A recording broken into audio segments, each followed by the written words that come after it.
Stoa is a digital campfire where we cohere in dialogue about what matters most at the knife's edge of what's happening now.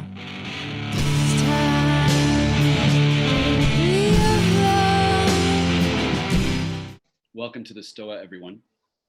The Stoa is a place for us to cohere in dialogue at the knife's edge of what matters most at this very moment. I'm Nick Benjamin, your host for this fourth and final session with Sensemaker in residence, Zak Stein, who has so far presented to us his metapsychological framework on shedding light on the psyche. And today we're going into an extended Q&A. Unless Zak has something else that he wants to present to us, we'll jump right in with questions.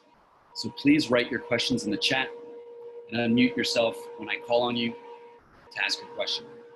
Given that this is being recorded and put on YouTube, if you want me to ask your question for you, please say so in the chat. So welcome, Zak, for this final session.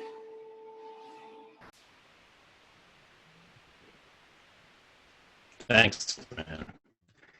My computer died over the weekend, so you're giving me with a little bit lower quality audio and visual. It's like $100 Chromebook here, which is actually doing surprisingly well, which makes me question buying an expensive computer at all. So happy to be here, and I've jerry-rigged some headphones and a mic here. So if my audio gets a little weird or I break up, let me know. Zak, your audio is quite bad. But I'm happy to jump right into questions. That was the plan, and questions about the model are welcome, but also anything that you think the model could be used to illuminate. It's quite better. Is that better? It might be good if you maybe turn your video off. Is that better? If I go real close to the mic? Is it that I'm breaking up, or is it that the audio is too weak? The audio is fairly slow, Zak. So that might be better. It seems better, somewhat better now that the video is off. Okay, so the signal is too weak? Is that better? I did a couple meetings before. Yeah. Well, so I guess this is better, guys. Yeah, this sounds better, Zak. I can start us off with a question. Okay, let's try to do that. And if this doesn't work, then I could. Great. So, okay. How do you see the family playing a role in ensoulment practices? The family is, in fact, perhaps the primary place where ensoulment dynamics happen.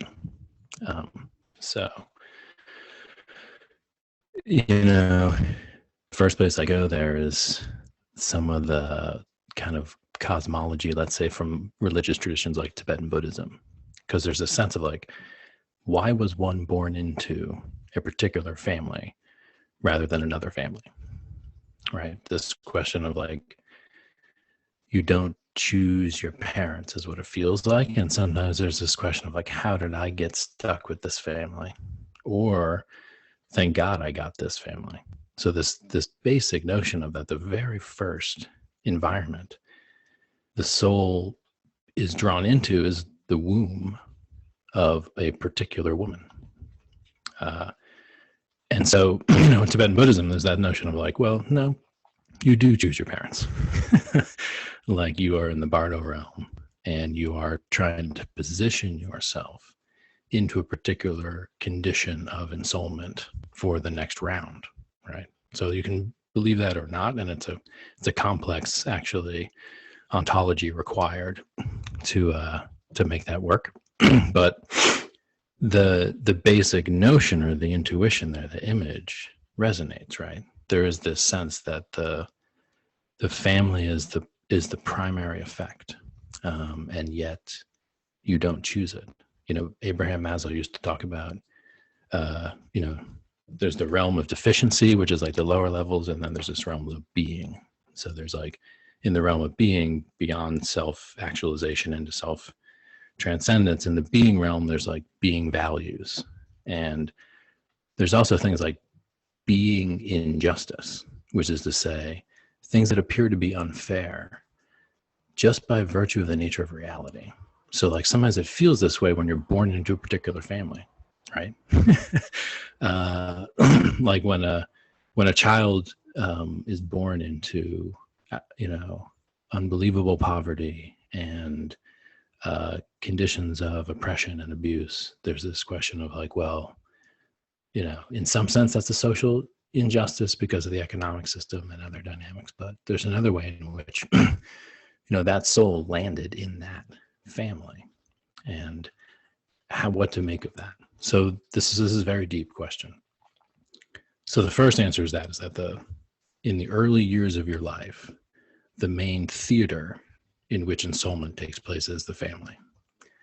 And then most of the primary images of self. So you have to think about the image of self as kind of like a schema in a Piagetian sense, where there's like, it places you in relation to other people who are modeled a certain way, in relation to the world, which is modeled a certain way. So there's this image, this deep image in the imagination, pre-conscious usually, of the self.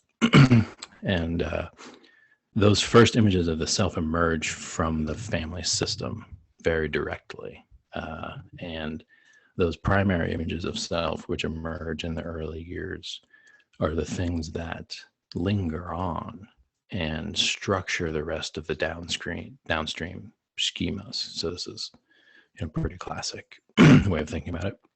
So I think something like that is also true, that even after you have left your family, let's say your family of origin, and you're a grown person and you've worked with trauma you have inherited, and you've deconstructed all the simple notions that you were given around the dinner table and all these things. The family is still in there as a deep-rooted, often pre-conscious image of self. So what that means is usually there's a way that one goes from being brought into a family, let's say without choosing it, to then choosing to create new forms of family. So that's the other dynamic to note here, is that there's the conditions of ensoulment which are not up to you. And then there are the conditions of ensoulment which you create through action, right? So when you turn the whole loop and you move through the transcendent and through choice, you can be in a situation where you actually are making choices that affect the condition of your ensoulment. And one of those choices is things like marriage, children, the other dynamics that draw you into deep interpersonal relationship. And as I was saying last time in the question about polyamory, like commitments to others until you die, like all in for this life. These are very real commitments that humans have. I mean, this is as real as like gravity in terms of the nature that the way the mind must adapt to the immovable reality of those kinds of social commitments, i.e. love, i.e. family. And so so that's just that the more intense you can create the sense of family, and it doesn't need to be in like a simple kind of capitalist atomic family sense, and it doesn't need to be in like a ethnocentric, like it's the family like the Italian mob, but this notion of like connection, deep connection, which through your choice, eventually as you mature, you create the conditions of your ensoulment by creating the family. And then of course, if the family involves having children, then you're also creating the conditions for the ensoulment of the child who comes into that family. So family is a root. And in fact, when you look at John Rawls's work, who's the theorist of social justice that I did my dissertation work on, brilliant social theorist, he places education, schooling, everything to do with that dynamic in family. He basically says, like, there's the state, there's the market, and there's the family, something like that. And within the family is all of the dynamics of intergenerational transmission. So in a sense, you can extend the notion of family beyond even the blood connection and even the small locality, and you can start thinking about the human family or the community as a family. So the more that the social system and the civilization itself has large pockets of that familial soul root connection, then the more education becomes education becomes a very rich dynamic, as opposed to a superficial institutionalized dynamic. So there's, I think, a lot to say there. You opened a kind of a pretty big door, maybe like a double door, when you ask about the family and ensoulment. And it's no coincidence that when you look at psychology, and especially depth psychology, you end up thinking a ton about the family, developmental psychology, similar, Bronfenbrenner, etc. So excellent. Thank you. We'll move on. We can deepen that line with the family, or we can totally change course. So I'm in your hands. How's the audio though? Is it coming through okay? Audio is perfect. Okay, excellent. So we'll jump to a question from Anjan. Hey, Zach. I'm not sure if I'm doing the practicum properly, but my question is, how can like perfectionism and procrastination be better understood and potentially helped using metapsych lens?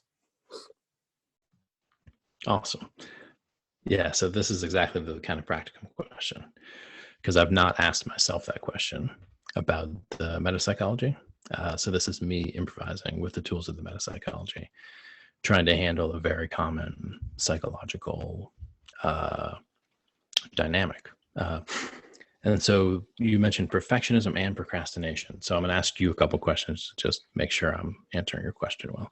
So you're tying procrastination and perfectionism together, because there are definitely people who are not perfectionists who also procrastinate. So you're looking at a particular kind of procrastination. So maybe you could say more about that. I think they're tied together in my life. I don't think you need to answer it very specifically to that. No.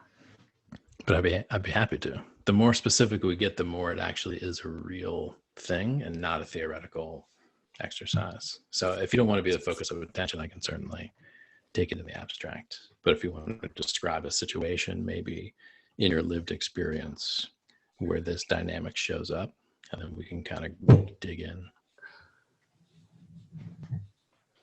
It's a silly example. Good. Most of the psyche is actually pretty silly. Like, I basically just run my life by what's urgent. I feel like I used to joke in school, oh, if stuff didn't have deadlines, like nothing would get done. And then in the real world, I work for myself and I'm like, fuck, there's no deadlines. And so it's kind of manufacturing crises and just focusing on what's urgent. So I felt there's this great need to have some sort of to-do list or something like that, such that you could actually work on what's important, but not necessarily urgent. But it's been literally like 6 months and I still have not picked a to-do list because it seems like such an important thing. And I'm notoriously picky or finicky when it comes to this. And so like I've read like so many reviews and learned what's the best and read all of this. And every time I have to pick it, I just kind of put it off. Right. Fascinating. Yeah, totally. So a few things I'll mention here. So I think I saw a lot of heads nodding. My head was nodding. Like a lot of people are now in, non-traditionally institutionalized or completely not institutionalized work contexts. Right? So that's worth noting. And most of us weren't prepared for that because we went to these really complicated institutions that were pretty well run, which were called schools. So we were like trained to have 45-minute blocks of focus where someone sat us down and made us do stuff and then did that for years. And then even through college, especially if you were like a quote unquote good student, you kind of played by those institutional rules, and then you're set into an economic context where it's completely different. And so I just want to note the meta issue here, which is that, and you brought it into the room, which is that, like, you know, the conditions of schooling and the conditions of work for many people are completely different these days. And the schools have not caught up, right? So to prepare you to be working for yourself in this kind of like gig economy, kind of like entrepreneurial, kind of postmodern service industry, like it's a crazy diverse economic landscape in which there's nothing like the routines and schedules and disciplines of schooling to be found. So there's a certain thing that I call the habit body, right? And the habit body is literally the way you sit and the movements you make with your hands when you talk, and the disposition to get up and get a drink, and the disposition to go to the bathroom at certain times. So it's like really this embodied habit set. And it kind of like down propagates from the other more explicit cognitive and more reflective cognitive functions into the body. So the first place that with these kinds of, because this is an issue of habit body, which is that you built up over many years a certain disposition towards extrinsic motivation in institutional contexts, right? Which is what you said, like, if there's no deadline, it won't get done. And I'm not super interested in it, because if I was super interested in it, then I would do it. So it's also extrinsically motivated. There are certain things in your life which you're not mentioning, which you do probably really well and really effectively on a pretty consistent basis, because they're things that either you need to do or they're things that you're super passionate about that you can't not do. Some of them could be friendships, they could be other aspects. So the first recommendation is actually to think at the level of the habit body. And so this is about actually changing the nature of your physical routine, like changing the nature of chairs, changing the nature of bedtimes and wake up times, changing the nature of meditation postures, or the rhythms and disciplines of work. So some people find it necessary to actually get like a little studio or someplace that they can go to, rent a simple room to do their work in, because they need to commute and leave their space of living. And I'm not going to prescribe one to you because I don't know your habit body. So instead of thinking of it like something you need to do in the realm of thinking and cognitive operations and like script rewriting or something, think about it at something you need to do at the level of changing embodied habit. So that's the first one. And the second one is that,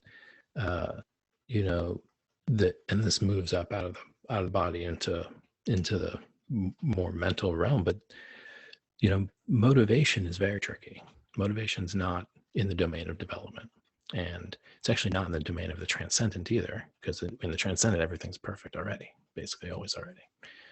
So a lot of what we consider to be motivation is in this realm of the realm of ensoulment.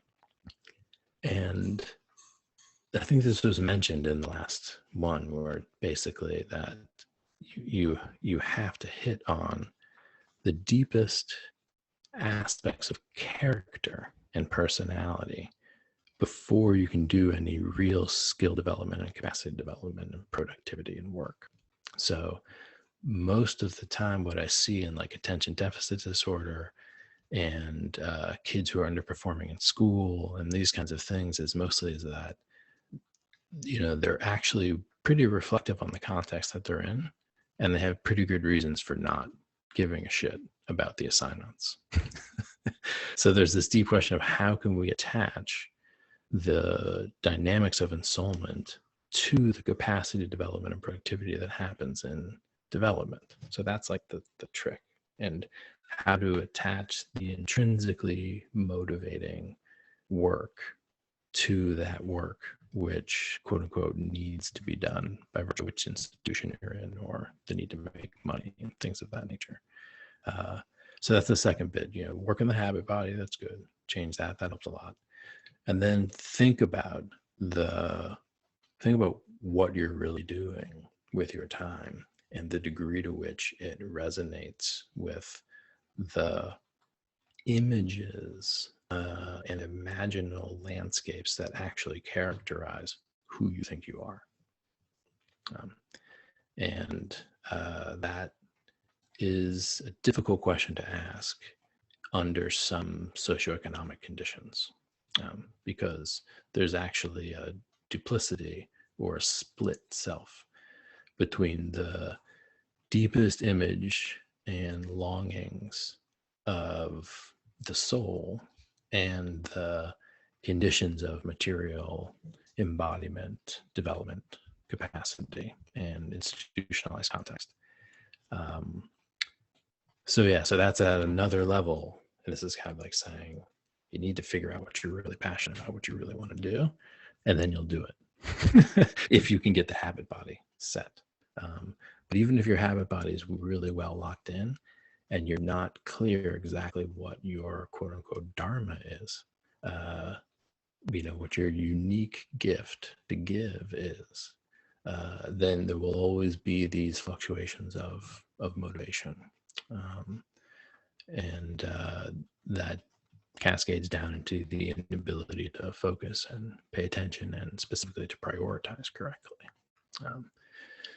Prioritizing is ultimately an exercise in values, and until you know who you are and what the image is that you're actualizing, it's hard to know exactly what is most important and valuable in the moment. So work on the habit body, work on the clarification of self-image. Those would be my two recommendations. And then just pick one, like pick one of the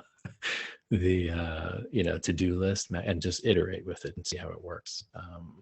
That would be my other recommendation. If you can find someone to hold you accountable, that also helps. Like if you have a friend, you can be like, dude, call me today in the afternoon and make sure I've done this. That kind of stuff, which you get in school and you would get in a normal work environment. It's like someone looking over your shoulder and be like, hey bro, did you do that? So that helps too, if you can find someone to bring into a kind of system of accountability.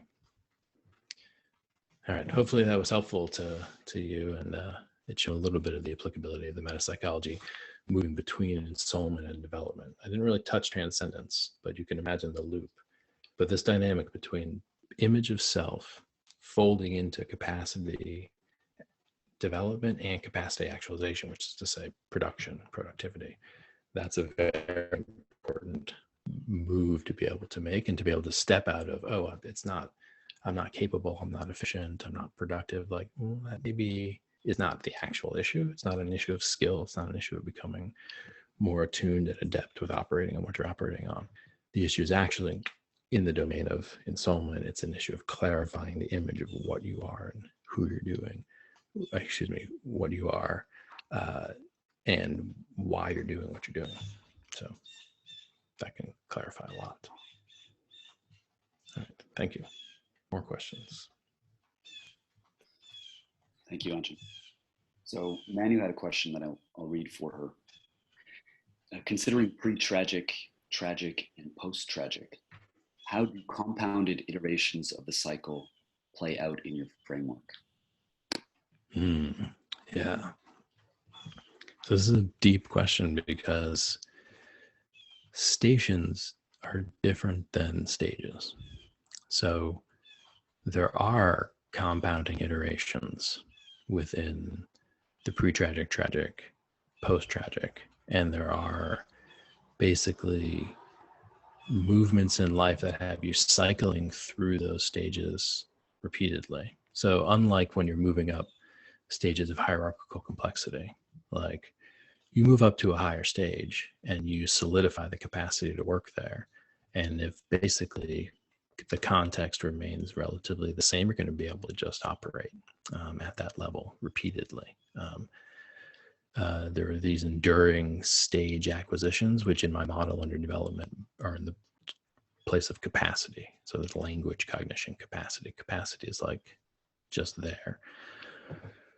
But stations don't have that same dynamic.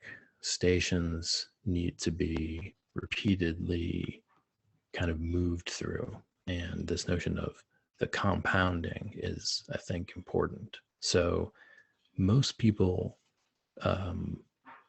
in early childhood, if like you are lucky, and for many people this is the case, you are pre-tragic, developmentally appropriately pre-tragic, like you're a child. This makes sense. And it's usually at some point in late adolescence when you're moving to resolve the adolescent identity crisis that you have the opportunity to confront tragedy. Now, many people get tragedy much, much earlier, and the human psyche can adapt to that, and many remarkable people, in fact, emerge precisely because of early tragedy. They emerge profoundly remarkable, capacitated people.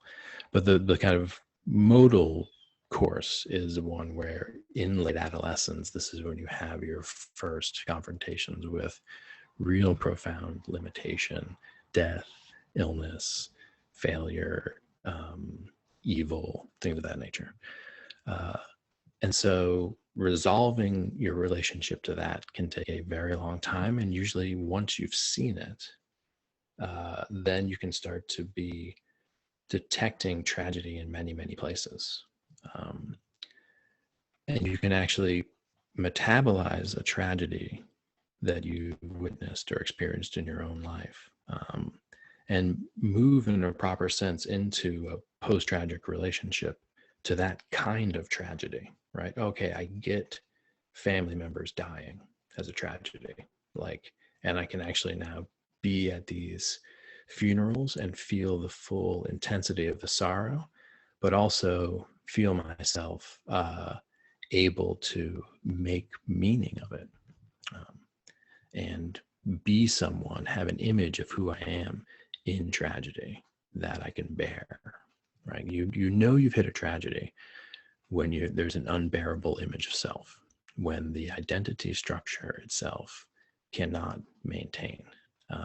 And so most people experience this with breakdown, like uncontrollable tears, things like, overwhelming depression to the point of almost like a catatonic state where you can't move. So the freeze response.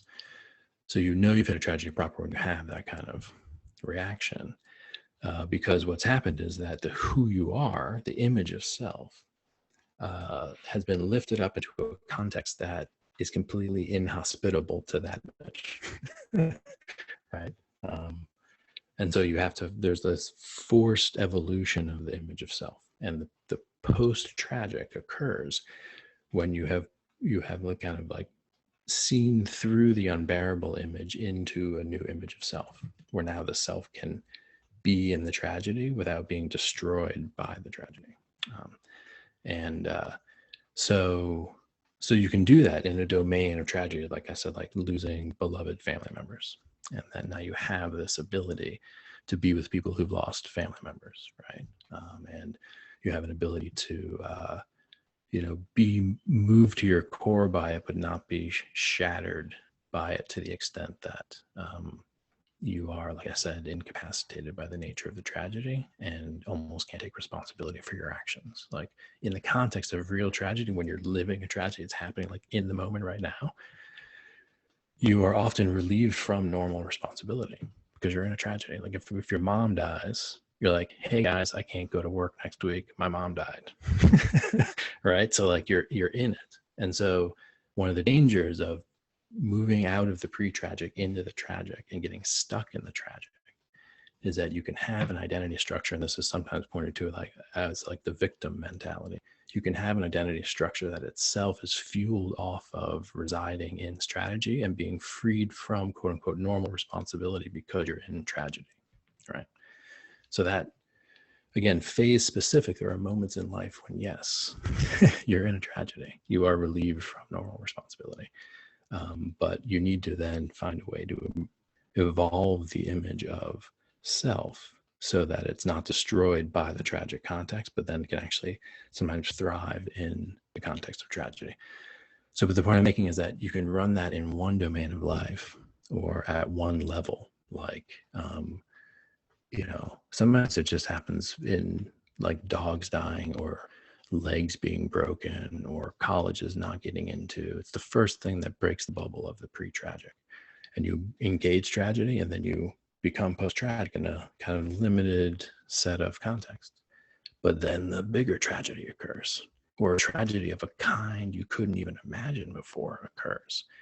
Or you become aware of the existential human tragedy at scale, right? And so what that means is that now you need to run that same operation you just did, hopefully where you were like in a safe practice container of like limited tragedy. You can run that exercise you did to engage now the larger tragedy. And then again, the unbearable image of self, the shattering of that image, and then the reconstituting of the image. And that will happen again and again and again throughout life. So it's not that like you become post-tragic and like, boom, you're post-tragic forever. It's like, no, you just had practice doing that run of the stations. You're going to get more practice. You need to become good at doing that run of the stations, rather than thinking that if you've solved the problem of tragedy once, you've solved it everywhere. That's the wrong mentality. That's like the way a developmentalist thinks about it. It's not true. You actually need to get used to the general process of running the stations. And so just think about it, like if you experience profound tragedy, like in your 30s, but then you have this family and you're with these people now for 30, 40 more years, and you deepen the love relationship with these people. And then like your wife dies or your child dies, completely different than the tragedy of your parents dying when you were 30, right? So much more profound. And it needs to be more profound because you've become ensouled with these people. You've gone down and into these love relationships. So that's the other thing to get, is that the deeper the ensoulment, the deeper the tragedy. Like the more you love, the more it hurts when the person dies. Now, if you've had an experience running the stations, then you can actually use that more profound depth of tragedy to catalyze even greater evolution of image of self, right?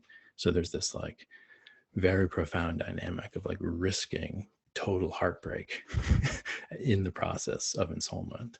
And that's kind of like the fuel that drives the evolution of character. So yes, this was a good question. And there's more to say about that. And then of course there are other statements as well, which we can get into. Thank you, Manu, for the question. Thanks, Zach. So another question by Doriel. Please unmute yourself, Doriel. Hey, Zach, thank you.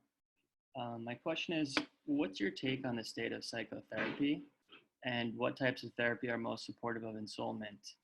And kind of how does therapy play a role in supporting transcendence, if at all? Totally good question. So I'll say a few things. One is that,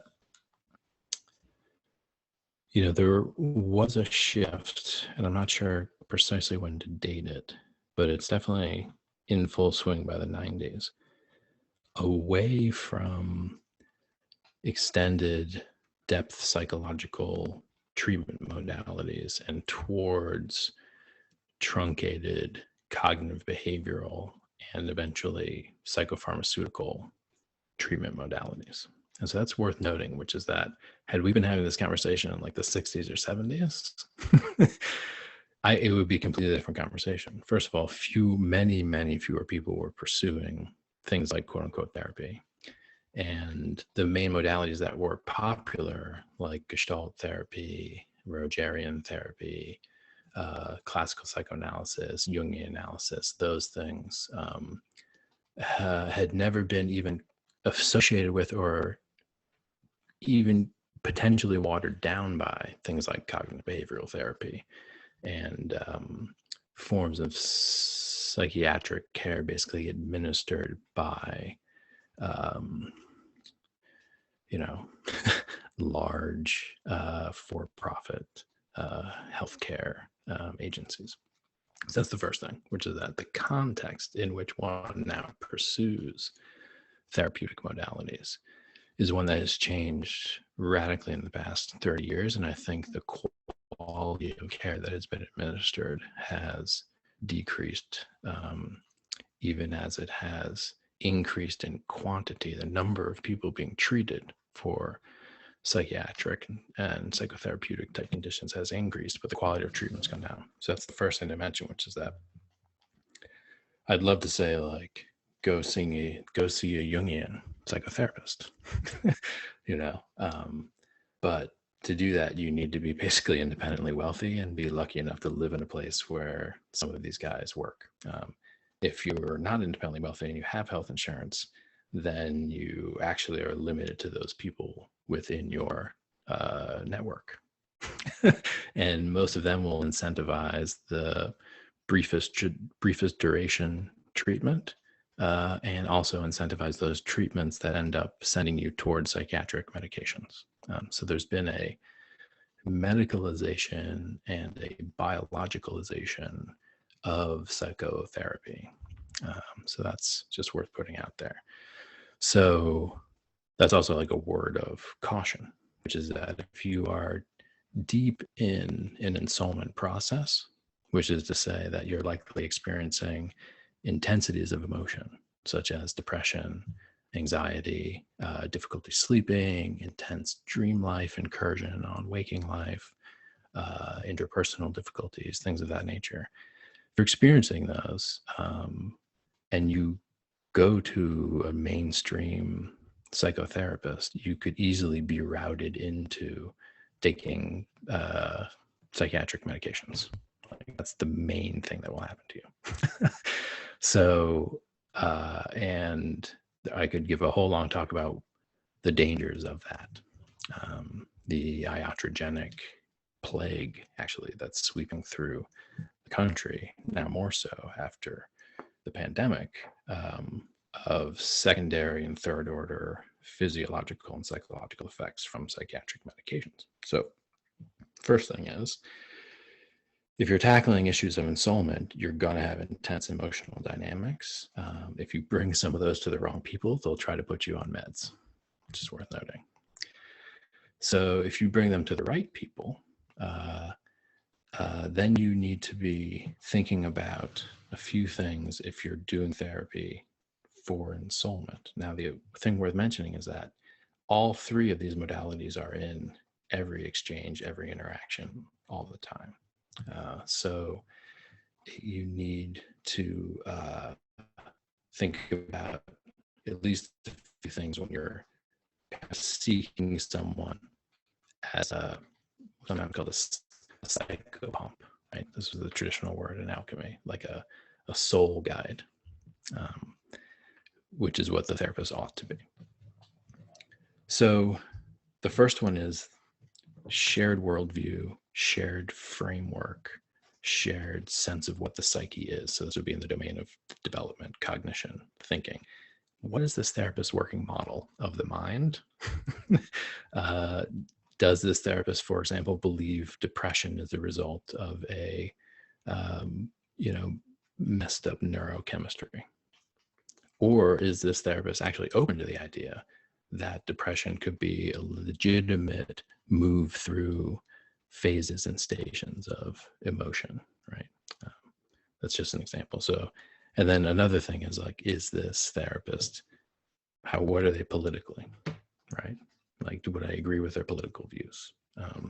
Do they have strong enough political views that when I'm voicing something that actually bring politics in? Like, that's a little weird. So like, you need to ask a lot of questions of the therapist to figure out if you would actually trust yourself to their guidance. And that's all stuff in like the cognitive domain. In the domain of ensoulment, you need to think, is this cognitive behavioral therapy, which they intend to give me tools where I walk away in 20 minutes and I just take care of myself? Or is this someone who's looking for an open engagement of working with my living images of self, right? And so that would mean more longer term conversations where they're open-ended and you can do dream work and you can do free association work and actually dig into the psyche rather than just fix it as quickly as possible with drugs or cognitive behavioral therapy. And then the transcendent bit, and where therapists can help with transcendence, I'm not sure that they should.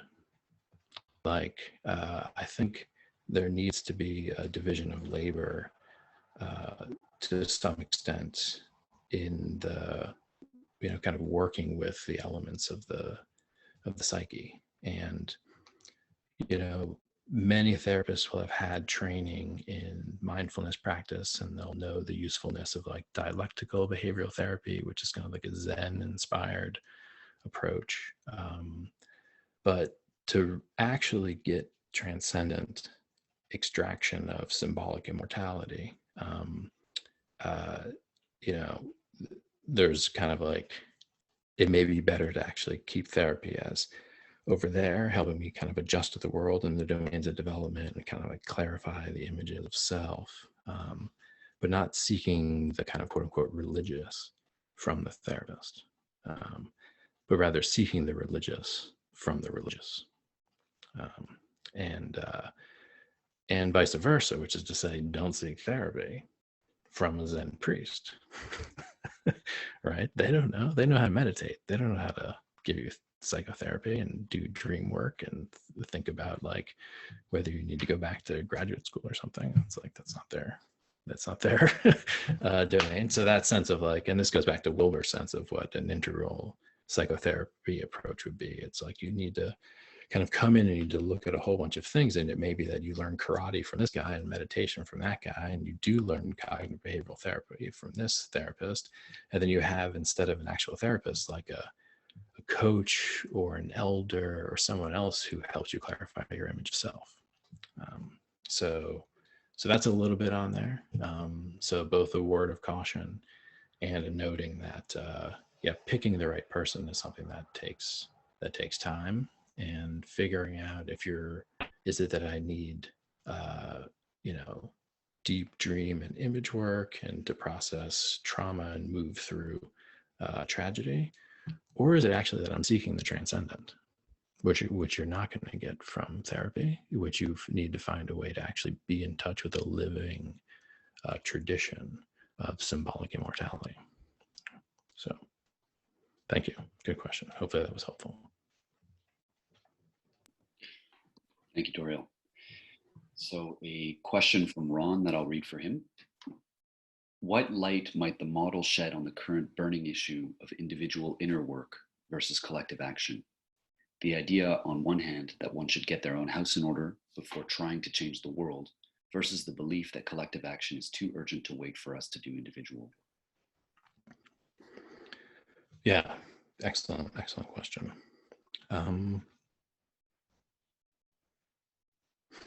So I've said a couple times, I think I said it today too, that when you run I'll just call it the axiom 2 rotation, for those of you who know Landry's metaphysics.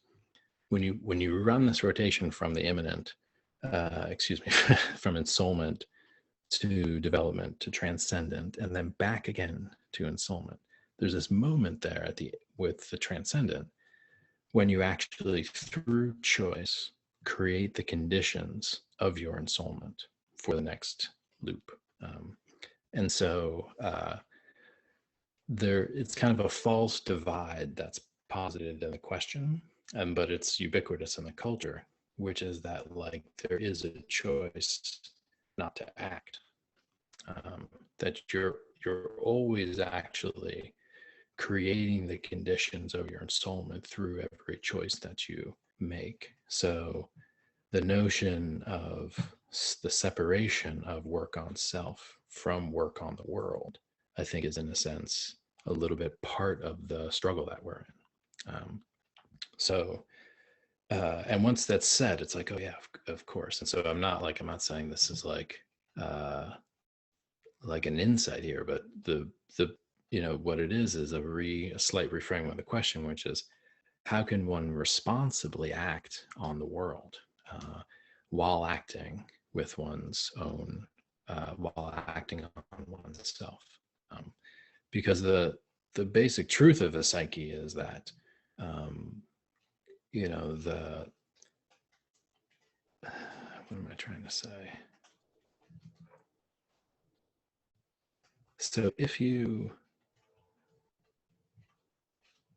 believe that you are complete and correct, and then you act from that place, you are, in a sense, and this is what I meant by like the truth of the psyche, in a sense, you're moving against the dynamic of the psyche, which is one, as we've been pointing out, of transformation, evolution, growth, right? Phases, stages, none of these are static. All parts of the psyche are moving, evolving, changing. So in a sense, it's like the stance of profound epistemological humility, and then a profound kind of losing face in the domain of ensoulment, and then a profound sense of one's own continuity with the rest of the world through symbolic immortality. That all of these three domains, to actually be engaged, means you're engaging the world. Like you're not going to clean up your own room by staying in your room. There's a way that one must actually, use the world as the alchemical vessel in which one evolves the psyche. So moving beyond that split, and this is one of the problems. If you just meditate, or you just do psychotherapeutic work, or you just study, it's easy to actually have that fiction that I'm removed from the world. But if you try to weave all those together, right? If you try to actually, in a multimodal way, get that axiom 2 rotation moving, you're going to end up falling deeper into the world. Now, it may not look like activism, as people know activism, and I think that might be the actual question. But it's going to look like engagement in the world. But if the question is, should one participate in social media and in political action campaigns as they are covered by social media and the news media, my response would be like, maybe not. So that would be the thing. Like, it's not clear to me at all that what counts as political action, and often what counts as quote unquote working on the problems of the world, it's not always clear to me that those things should be undertaken by the people who are undertaking them. And so that's maybe more directly to your question, which is that it's easy to get in a situation, especially in the dynamics of ensoulment, and especially in contemporary cultural contexts, it's easy to get into a situation of reifying the pre-tragic or prolonging and complicating the tragic by engaging in a lot of the kind of postmodern, late capitalist forms of identity, politics, and protest. So that's worth noting as well, that some of those dynamics are unhealthy. Now, they're not any more or less unhealthy than the other things in our culture, like being obsessed with professional sports or overt materialism and ladder climbing, careerism. So these things are, equally as pathological as some of what you're seeing in kind of postmodern protest culture. So that's a little bit more there, maybe more directly to the question. But if you're actually doing the dynamic of the metapsychology as I'm describing it, then you're definitely in the world, working on the world, working with the world, being transformed by the world. Whether that's visible and legible as political action or something is, it's not clear.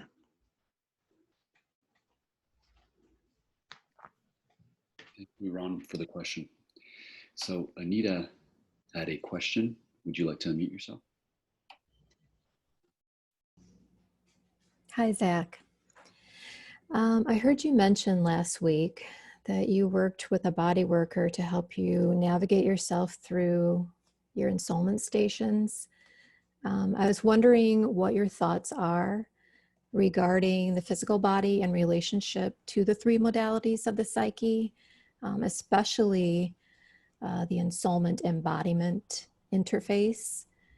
I'm a body worker, and I often sense a deep connection and a deep innate intelligence with the physical body and its efforts to communicate with us. I wondered what your thoughts were on that. Totally. Excellent question. This is also an area where I haven't done systematic thinking, so I'm going to try my best here. But so it seems clear that all three modalities, which is to say development, ensoulment, transcendence, that all three of them leave something like signatures within the physiology. The most obvious ones, and you mentioned it in the domain of ensoulment, when you're looking at the way the image of self is actually written onto the biology of the body in gesture and habit bodies, I mentioned. So Wilhelm Reich called this the armoring, or the characterological armoring, where you actually kind of wear your habitual emotional habit body. You end up wearing it in your physical form. So that's one place where the nature of movement practice and body work, and as I was mentioning, thinking reflectively about transforming your own habit body, which is like changing the nature of your physiological armoring that kind of came down from character structure.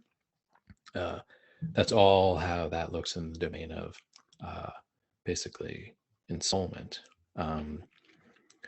The transcendent, however, is where the basically body itself, if I can say that, lives. Like in development and capacity building, you're using your body. In ensoulment, you're actually have created an imaginal image of your body. Like Hillman writes about this. The alchemists write about it too. They call it the imaginal ship of death, which is to say you actually get out of your physical body. You live in an imaginal image of your body. But in the transcendent, that's when you return to the actual blood and guts body. And it's in the transcendent, in the domains of the symbolic immortality of being matter, the symbolic immortality of being life, right? That I'm continuous through my breathing and through the rhythm of my heart with all other living being things. That takes place before all awareness, before all consciousness, at the level of the transcendent in the actual body. So a lot of body work practice and yoga and meditation and things that actually work on that dimension of the body, where it's actually locating awareness and consciousness in the body as the body, which is hugely important and massively curative, and related to that notion of changing the habit body and the character structure, the armoring in the Reichian sense. And then it would be in the domain of development where you actually get a lot of mouth. Like this is where you can get the body used as an instrument, where you get self-instrumentalization for the sake of capacity. So in ensoulment, if you're depressed, you're going to have depressive gestures. And if you have an image of yourself that's, triumphant, you'll walk with your chest puffed out and stuff like that. In development, it's more like if you're a physical laborer or a mathematician, or a, mother, or a, finance guy, you're going to have different physiological signatures of the capacities you've developed. So different than the image of self and the image of body, and different from the body as such, is the body as instrument, tool. So think about an athlete's body or a musician's hands, right? That they're changed and strengthened as a result of the active capacity development. And again, it's like, remember, all three of them are being heuristically differentiated, but in every psychic event, all three occur. So like when the athlete's exercising the image of self, making choice through the transcendent, and also building capacity. So it's just that, so the body's always involved. And I think, a lot of what I'm seeing when I work as a psychologist, I read gesture and habit body. And I'm curious about, the way the image of who they're wearing, and then about the kind of forms of gesture and forms of posture and other things that signal to me capacity has been acquired. And then also just like, where is their awareness and consciousness? Can they rest as the body as such, right? Are they aware of the body as such? You can detect those things almost just by watching someone and listening to them speak for a little while. You can tell how much has their body been used as an instrument or a particular capacity. How much has their body been basically like, shaped by this image of self, and then how much are they actually aware of their body as that they are a body and can be as their body. So that's my first pass. I'm not sure if any of that is correct, but we will have to see as I think more about how embodiment, basically it's like embodiment's a category that applies across all three modalities, basically is what I'm saying. And so it might be helpful to think about embodiment from those three perspectives and different signatures you're seeing in the body, and things that the body does and proclivities of the body as being related to those three somehow, rather than embodiment being in like one of the three. So. Great. Connor, you had a question. Yeah, hey Zach, this is great. So I was wondering, what advice would you have for enriching a new ensoulment station, or just for transitioning from transcendence to ensoulment?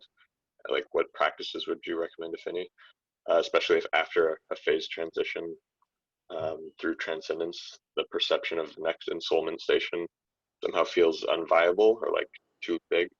And then and related, what potential pitfalls are likely to cause a skip of ensoulment, going out of the proper axiom 2 sequence directly from transcendence to development in our era, assuming that's even possible or common?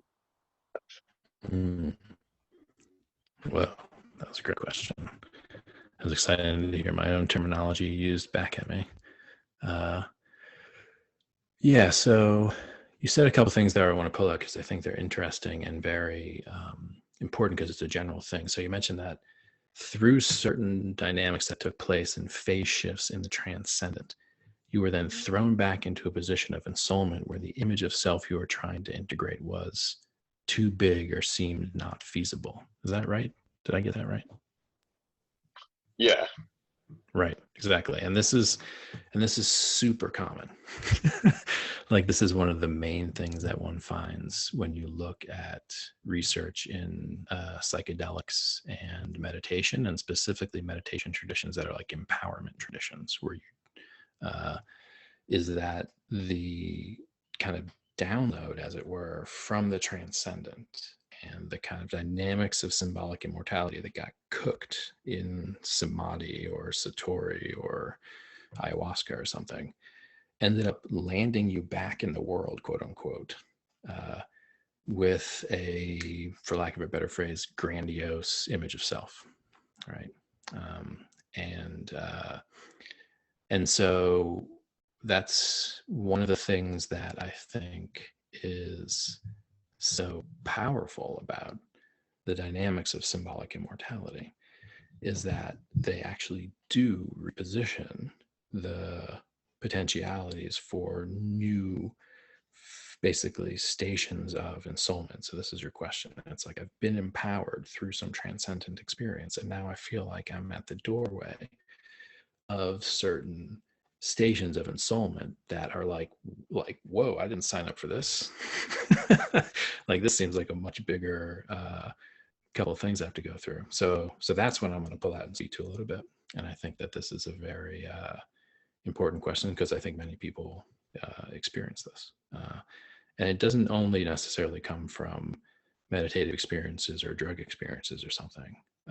If you behave a certain way, create a certain artifact, make certain choices, you can end up putting yourself in a position where you're at the beginning of a path of ensoulment that seems way steeper and way bigger than you ever thought. So totally love it. And this is like one of the things we need to learn to work with. This is what religion used to give us, was both the empowerment and the humility to start at station one instead of coming out, being re-empowered, having the vision of the new self that's possible, and imagining you're already there, right? So that's the first thing to note, which is that if you're through transcendent insight, have the door open to a new set of stations for ensoulment, you need to figure out where your first step is, right? And that's often usually something more like a massive humbling or a like a dark night of the soul kind of thing, right? So you come out and you're in the equivalent of that fusion with the symbolic immortality, right? So this is the equivalent of the pre-tragic, where there doesn't seem to be any split between you and this imaginal image of a future world in which the self is now like co-located with all of these incredible things. So you're kind of fused with the image. So the first step is getting out of fusion into separation, distance, criticism of that new image. So this is like the tragic, where all of a sudden there's an interruption to that simple thing. So this is the first thing you need to do, is figure out how to get distance from that modality of symbolic immortality to criticize it. Only after that, and probably traversing quite a lot, can you move into some form of sweetness or reintegration with that image, which has been refined and put through the kind of fire of realism and criticism. So that's kind of the modality. It's like you first come out and you're like, holy cow, like I just got told that I need to be this person, XYZ. That means that I already kind of am this person, XYZ. And then you need to be like, no, you're not. You're not that person you could be, right? What is the kind of like ecstatic ordeal that one needs to go through to transform to be able to become that person, or to become some version of that which has been refined through that ordeal? So it's not so much saying like yeah, all that shit's bullshit and you're just a grandiose personality, and if you do ayahuasca too much you'll just become a narcissist and a selfish person. That that can happen. But it's also that you've just placed before yourself a tremendous kind of journey of learning and transformation. So as opposed to having kind of like accomplished it by symbolizing the immortality, you've actually just started it, is the idea. And the images of self, remember, are created by the soul. So the images of self that you're pulling out of that symbolic immortality, you know, does not necessarily need to be something you even accomplish in this life, right? Like the soul pulls images from deep.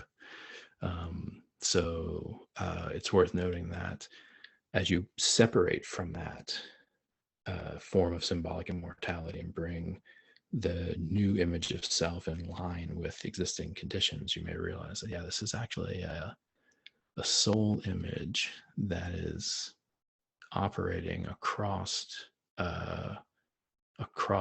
dimensionalities rather than being a specific earthly request. So I'm getting a little bit out there, but this comes from Steiner and other traditions that actually grapple with this dynamic of transcendence and ensoulment.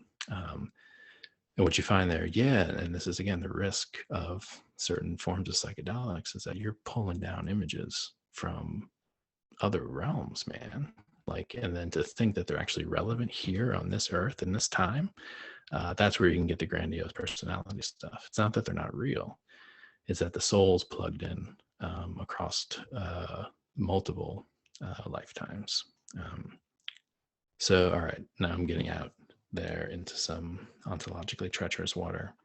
So that's me kind of like theorizing into that space. I think it's a wonderful question. So the basic answer is like, yeah, totally, you are that person, but you need to get yourself into a situation to take that first step out of the unity into the separation criticism work. So burn that image in the fire and then see what comes out on the other side. Thank you. So we have another question from Ben. Do you want to unmute yourself? Thanks. I'm not sure whether this is a how-to question or do you have further examples, but something like, so, you know, working with oneself or in oneself or with others in small groups, how do you recognize, okay, well, you know, the modality which we should be working with here is which one, and how to move between modalities. And as an extension to that, in dyads or in small groups, what is the dynamic, or is there a dynamic? You know, could for example, one person be working in one modality and the other working in a different modality? How do you see that, or is there necessarily a congruence? This is exciting, man. I'm loving this because it's like I've not thought this stuff through, and so you guys are giving me my own vocabulary back to me, and so I'm having ideas which I've not had before. So one of them is that it's definitely the case that there are personality types or character structures that orient to one of the three modalities, right? So that you could get a group of people where it's like, oh, that guy's handling the language and the cognition capacity, she's handling the ensoulment, and you know, she's handling the transcendence. Like you could get a group like that where you actually get a division of labor, and the personality type, for lack of a better phrase, or rather the archetypal kind of image of that person, has them constellating around that. So I think there's something true in there. Now, you have to take that with a grain of salt, because clearly the culture and the institutions and the schools and other things are tipping the balance in favor of some people being some ways as opposed to others. So I think there's as we talked about last time with the question about liberalism, we've skewed heavily towards the linguistic and the cognitive, to the extent that when we move in the domains of the transcendent and ensoulment, we become either fetishized or traumatized, and etc. So I think one of the things we're looking for, and this gets to the other part of your question, diagnostically, one of the things we're looking for is, where are people leaning from? And I'm back to like the language of gesture.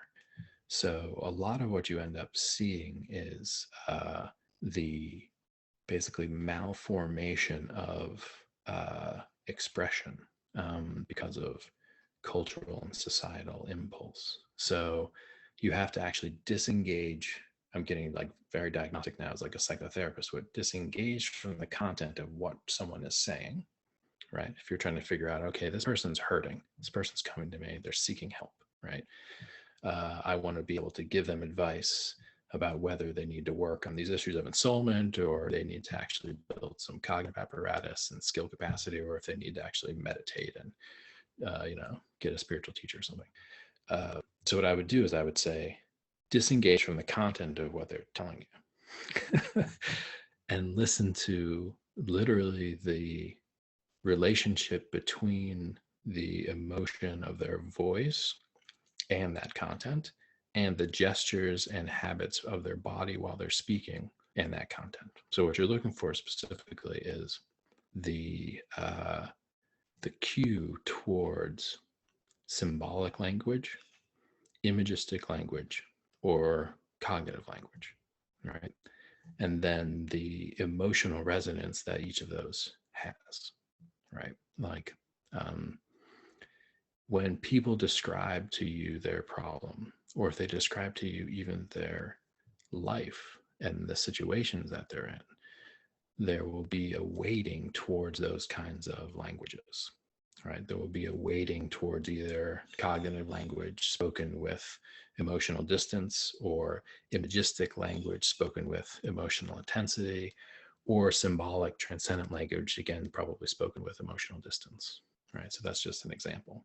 But let's say someone is trying to explain to you their life, but it's really too complicated for them to explain to you. So they're trying to use cognitive language, and now they're getting really emotional trying to use cognitive language. It makes you think they actually don't understand what the hell's going on in their life.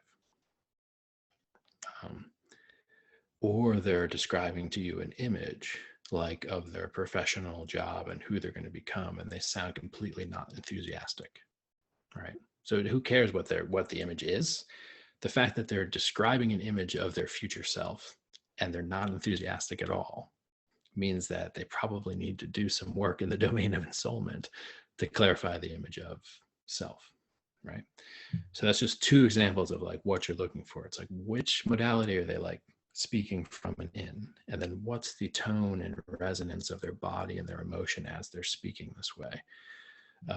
And I find this to be very, very useful. And if someone is, for example, speaking in a very emotional way about something that could just be a description from a cognitive perspective, like their relationships and their family and things of that nature, sometimes you need to invite them into imagistic language, right? Ask them to give you a metaphor or an image that encapsulates this thing they're trying to describe cognitively, and see if they can do that or not. Sometimes that alone will be massively helpful. Sometimes actually helping people do that, to move from the linguistic and cognitive into the imagistic, can be very helpful. And similarly, if someone is overwhelmed by image and they keep essentially, describing these scenes, these like poignant, heartbreaking scenes from their life, which they can't metabolize, you can help them by getting them to speak symbolically, right? You can help them with the symbolic immortality construction, get them to see, that this is a dynamic involving mothers and motherhood, or suffering and nothingness, or whatever the thing is that's so deep that they can't resolve the image, right? So helping people move between the modalities is a very useful therapeutic modality, and it also gives you a sense of which modality they need the most help in, right? Like I said, sometimes if people are overwhelmed by the complexity of their life, they'll switch out of trying to understand it, and they'll give it to you in some simple metaphor. And you're like, okay, that's a too easy image. Can we shift from the image to language? Tell me more. Tell me a lot more. Oh, you're actually confused about what's going on. You need work in building social skills and reflection techniques and things of that nature. So that's a little bit of like freestyling into the nature of that question, which is a very good one. But I haven't had enough experience myself or with other practitioners and clinicians to really know how it would hash out in terms of these kinds of practices. So that's work that needs to be done. But that was an initial first pass. So hopefully that was illuminating a little bit. Okay, so we have a question from Bonita, and I'll read it for her. So, do you have any, would you be able to recommend any authors or literature, artists, or teachers whose work is primarily focused on the post-tragic? Huh. I mean, the one that came to mind first was the classic, Viktor Frankl, right? Man's Search for Meaning. I think is one of the more classic post-tragic texts. The truth is that most mature literature and philosophy is post-tragic. This is one of the things that, it's one of the qualities that we're actually honing in on when we call something mature or sophisticated. That doesn't necessarily mean that it is really developed, hierarchically complex, right? You can actually get very simple artistic products, poetry and other things. Mary Oliver, I think, is an example of post-tragic. Many people read her as pre-tragic, but if you know anything about her life, you actually realize that Mary Oliver is post-tragic. And it's not because it's complicated and hierarchically complex from a developmental perspective. In fact, it's quite the opposite. And she's actually working in the realm of image in a post-tragic way and really getting symbolic immortality out of her relationship with nature and things of that quality. And then when it comes to philosophers in particular, you have to look at, well, it's actually easier to identify pre-tragic or tragic philosophies. Analytical philosophy, which denies the reality of the ethical, would be something like pre-tragic, right? Because like if you're not even admitting that the ethical is a legitimate category of discourse, then you can't even embrace tragedy as an actual thing in the world. So those forms of analytical philosophy that deny the reality of ethics are pre-tragic. Some forms of postmodern theorizing are tragic and actually stuck in the tragic, which is to say there's a kind of complicated grief that's taken place in which the identity structure itself gets connected to the identification and kind of witnessing of the tragic without an attempt to resolve it. In fact, a kind of fetishization of the tragic. A lot of postmodernism is like that, actually. And then the post-tragic forms of philosophy tend to be those ones that grapple with the ethical and the existential explicitly, and which deal in the limits and nature of the tragic without getting stuck in it. And you can find those from all periods of history. So it's not like our metamodern period has a, kind of like special access to the post-tragic. Not at all. There's, again, the stations are not stages. So we've been cycling through the pre-tragic, tragic, post-tragic for a very long time. So you can find post-tragic work from all historical epochs. So hopefully that's helpful.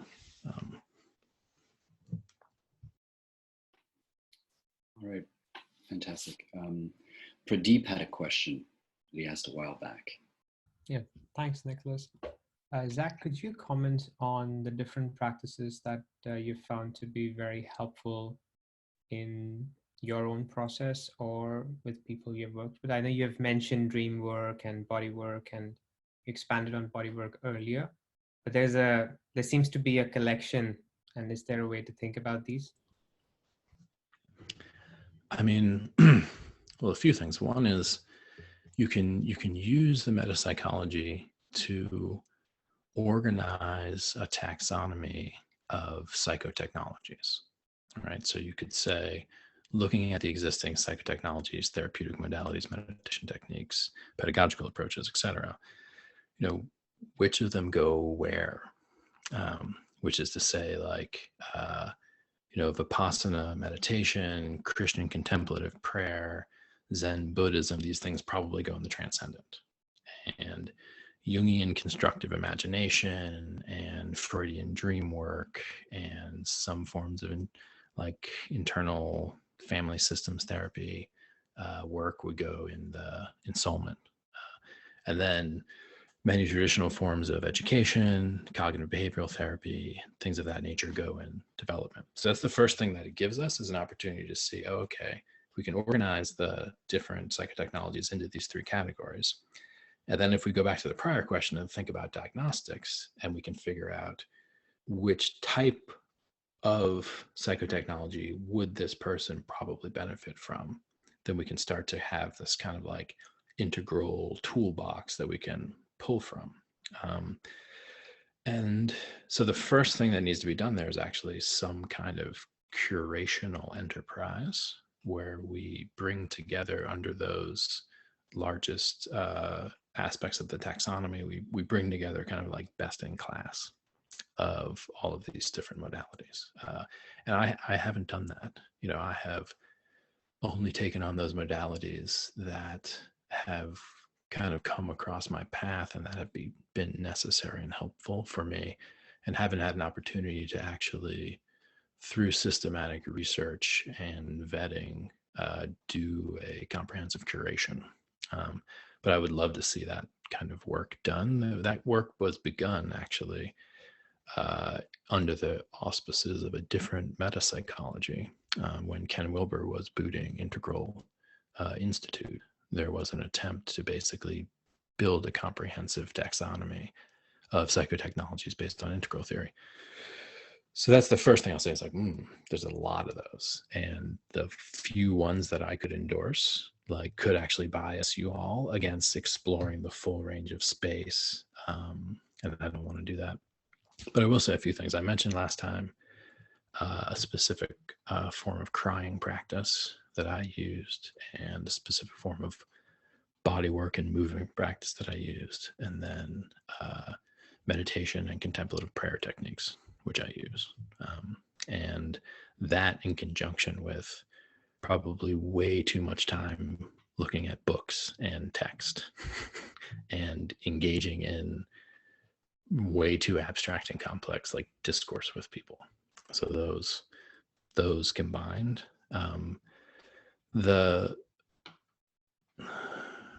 so you're looking for, like, you actually personally curious about what I've done, or was that enough of an answer? I mean, yeah, I mean, that's enough of an answer. If you want to share anything more, that's fine. My question was only because transcendence and development is quite clear. There are a lot of things, but ensoulment seems to be this piece where it's not really clear what is the spectrum of practices that are available. Yeah, so there are many, many practices available in ensoulment, at least as many as there are in development and transcendence. So the ones that I've engaged with are, of course, dream work being a classic one. And there are particular forms of dream work. And the ones that I've seen Hillman use specifically in his book, Dream in the Underworld, and then from type to image. That stuff's the best that I've seen, where you work with the dream not to extract the symbol into the transcendent, but you work with the dream as an image and work the uniqueness of the image to clarify the uniqueness of your own self.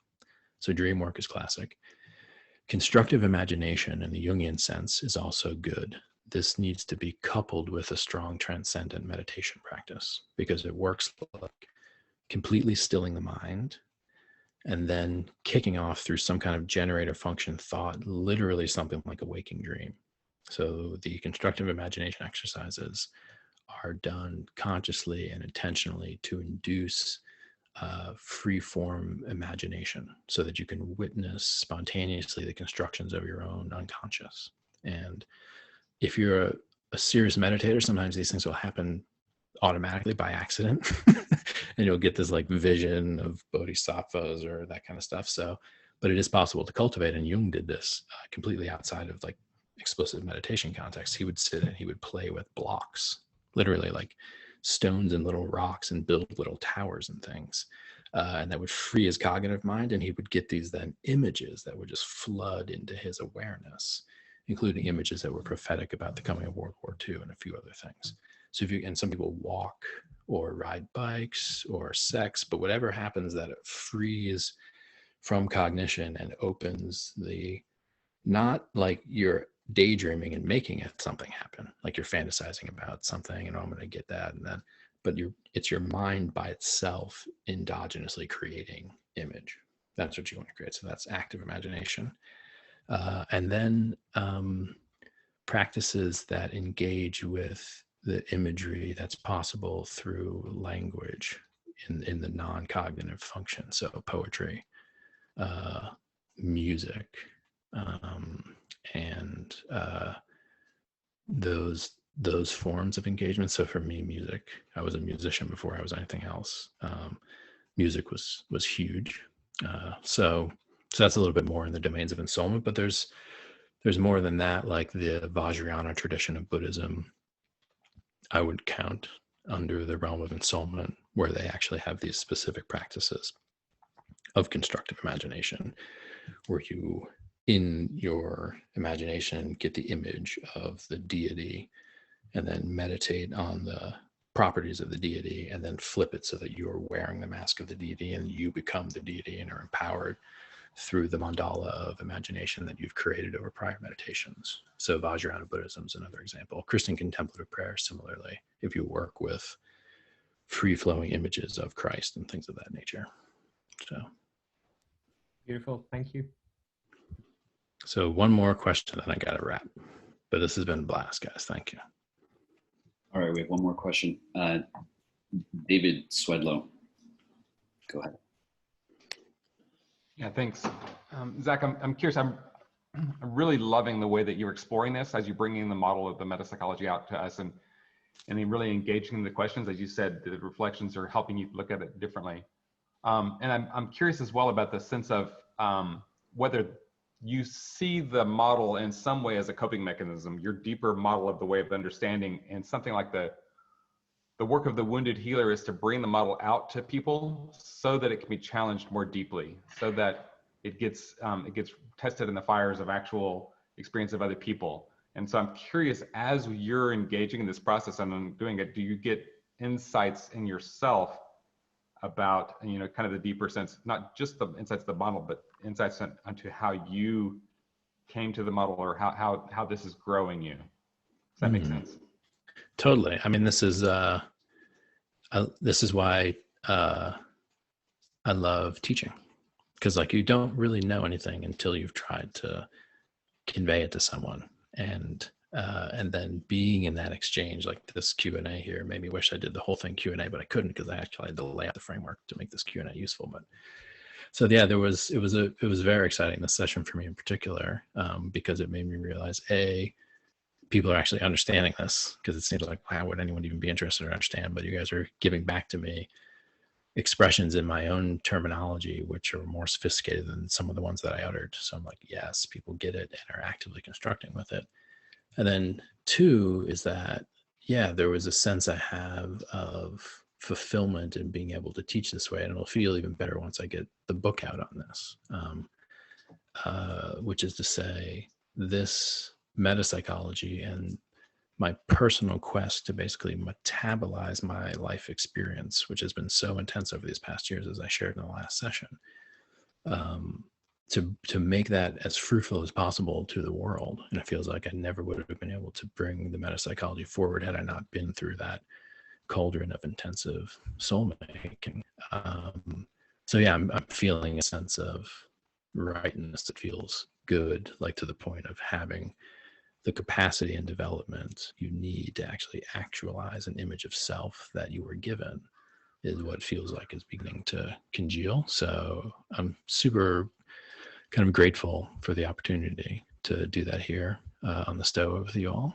And I am getting all of these transcribed, and then we'll be working up that transcript in either essay or book form. But don't give me any due dates, because I don't work with due dates. So we'll see when it comes. But yeah, thank you again, everyone. I'm kind of honored to have had this opportunity. I'm gonna turn my camera on so I can see you all again and say goodbye. So thank you so much, Zach. On behalf of everyone at the Stoa, for this deeply rich and eye-opening series that you put together. We've got some demands for an Ask Zak series, so I don't know if that's on the table for you. Ask with a Z, ask. I think so. Like I enjoy teaching, but I'll need a couple of weeks off. Sure. All right, guys. Thank you. Thank you. I'd also like to plug in a Stoa session beginning in 30 minutes. I'll post that in the chat. The Pandemic of Groupthink, Young and the Collective Shadow with Uber Boyo. That's in 30 minutes. You can check the link in the chat. So thank you, everybody, and we'll see you soon.